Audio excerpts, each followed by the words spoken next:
మంత్రి అంబటి రాంబాబు అన్నారు. కూటమి ప్రభుత్వం ఇచ్చిన హామీలను పక్కన పెట్టి కక్ష సాధింపు చర్యలకే పరిమితమైందని విమర్శించారు.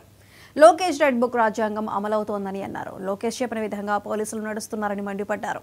తమ కార్యకర్తలపై అక్రమ కేసులు పెడుతున్నారని ఆగ్రహం వ్యక్తం చేశారు. బ్రూడ్ మెజారిటీ వచ్చింది కాబట్టి తమకు తిరుగులేదని, పోలీసులు తాము ఏం చెబితే అది చేయాలన్నట్లుగా కూటమి ప్రభుత్వం వ్యవహరిస్తోందన్నారు. మీడియా, సోషల్ మీడియాపై అణిచివేత ధోరణిలో కూటమి ప్రభుత్వ నేతలు వ్యవహరిస్తున్నారని అంబటి రాంబాబు ఆగ్రహం వ్యక్తం చేశారు. తర్వాత ఏంటంటే వీళ్ళ దగ్గర కొంత విచారణ చేయాలంటే కస్టడీ పిటిషన్ వేస్తారు. మళ్ళీ కస్టడీ పిటిషన్ 3 రోజులు తీసుకుంటారు. ఈ విధంగా ఒక చిన్న నేరం మోపబడింది. అది పెద్ద నేరం కూడా కాదు. సోషల్ మీడియాలో జరిగినటువంటి పెద్ద నేరాల కిందకి రాలా. ఇంతకుముందు చాలామందికి బెయిల్ ఇచ్చారు. కానీ ఇప్పుడు దే ఆర్ మేనేజింగ్, అన్ని వ్యవస్థల్ని మేనేజ్ చేసి ఏదో ఒక విధంగా లోపల నిర్బంధించాలనేటువంటి ప్రయత్నం పెద్ద ఎత్తున జరుగుతూ ఉన్నది. నేను మనవి చేస్తున్నా, ఇది కలకాలం జరగదని మనవి చేస్తున్నా.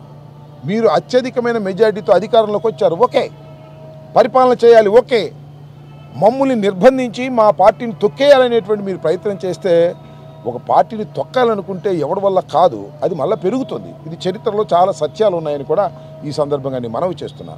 వారిద్దరిని పలకరించి వారి విషయాలు తెలుసుకొని మీ ముందు చెప్పేటటువంటి ప్రయత్నం చేస్తున్నాం. ఇంకపోతే పోలూరు రాజశేఖర్ రెడ్డి, ఈయన నకిరికల్లు, నేను సత్తెనపల్లికి రిప్రజెంట్ చేశాను, నాకు బాగా తెలుసు. ఆయన పట్టుకోవాలని పోలీసులు తిరిగారు. ఏ పోలీసులో మాకు తెలియదు. నేరం సుధారాణి గారిని, ఆమె భర్తని రాజశేఖర రెడ్డి గారిని కలవటం జరిగింది.